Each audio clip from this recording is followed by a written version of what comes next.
Séraphin, pour la Banque européenne d'investissement, est avant tout un consortium d'acteurs que nous aidons déjà, et en particulier des sociétés de tiers-financement, qui ont décidé d'aller à l'étape suivante.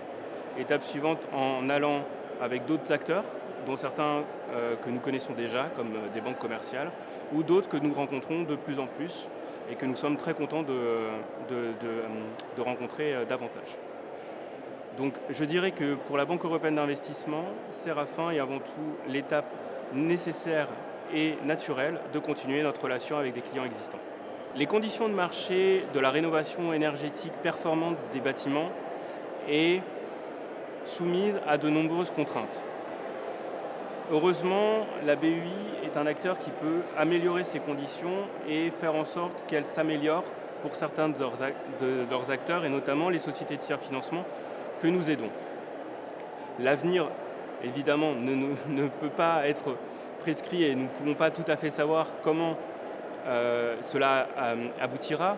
Par contre, le vœu que nous pouvons faire, c'est que la BUI ait un rôle actif dans ce secteur-là et puisse améliorer les conditions de marché de nos clients.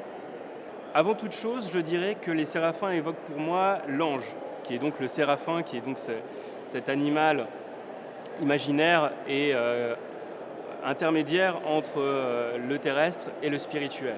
Et je pense que le nom choisi pour cette association est évocateur sur ces questions-là. Ensuite, la relation que la Banque européenne d'investissement peut avoir avec les séraphins est avant tout une relation de confiance et une relation de soutien.